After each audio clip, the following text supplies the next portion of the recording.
বর্তমান দিনে যে দূষণের মধ্যে দিয়ে যাচ্ছি, গাছ আমাদের অক্সিজেন দেয় বা বিভিন্ন ধরনের জিনিস দেয়। যদি আমরা এখন থেকে গাছ লাগানো শুরু করে দিই তাহলে আমাদের গাছ আশা করি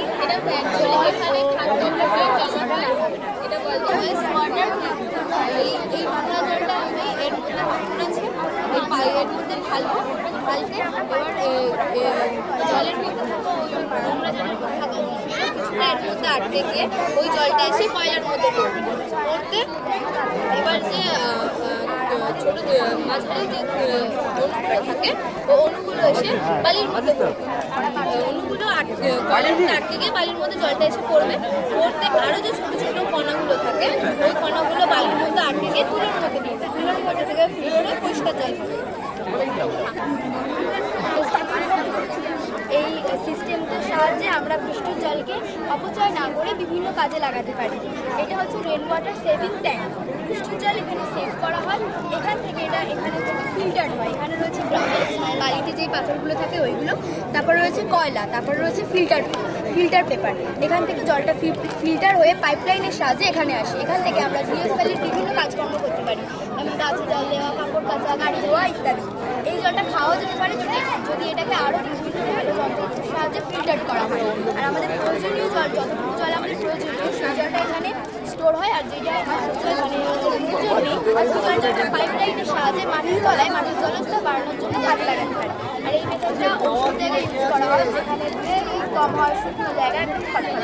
আর আমাদের দেশের তামিলনাড়ুতে 2001 সালে এই মেথডটা সরকার থেকে করা বাধ্যতামূলক করে দিয়েছে। প্রত্যেকটা বাড়ির ছাদে এই মেথডটা সরকার থেকে বসিয়ে দিয়েছে। এটা কি ব্যাপার?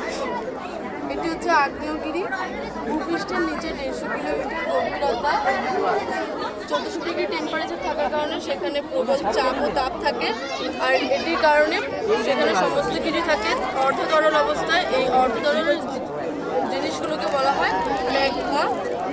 এই ম্যাগমা যখন বাইরে বেরিয়ে আসে এগুলোকে লাভা বলা হয়। এই লাভা বাইরে বেরিয়ে আসে ভূপৃষ্ঠে কোনো নরম স্থানকে ফাটিয়ে বেরিয়ে আসে। লাভাগুলো বাইরে বেরিয়ে এসে শক্ত বোল্ডার তৈরি হয়ে যায়। এইখানে একটা মোটর আছে, এই মোটরটা চালানোর ফলে এই যে বাড়ির ধরে ট্যাঙ্ক আছে, ট্যাঙ্কে যে জল থাকে সেই জলটা আমরা এই টারবাইনের চাকায় ফেলতে পারি, ফলে এটা ঘুরতে থাকে, ঘোরার পরে একটা বিদ্যুৎ উৎপাদন হয়, সেটাই পাওয়ার গ্রিড এখানে গিয়ে সঞ্চয় হয়। তারপরে এই বিদ্যুৎটা আমরা বাড়ির বিভিন্ন লাইট জ্বালানোর ক্ষেত্রে, ফ্যান চালানোর ক্ষেত্রে এটা আমরা ব্যবহার করতে পারি। টারবাইনের সাহায্যে বিদ্যুৎ উৎপাদনের বিষয়টা এখানে দেখানো হয়েছে। এটা কি ব্যাপার?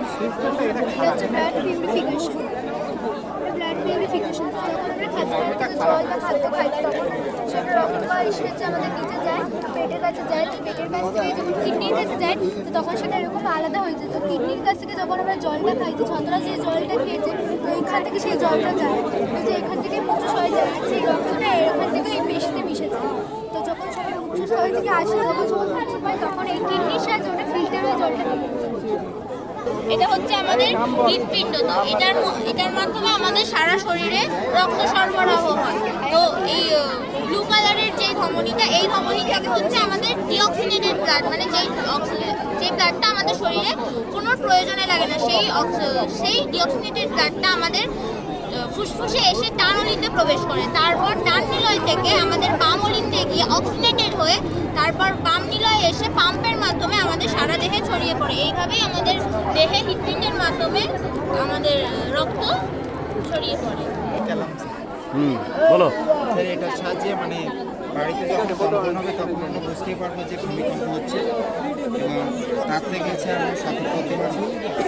অ্যালার্মটা বাজতেছে।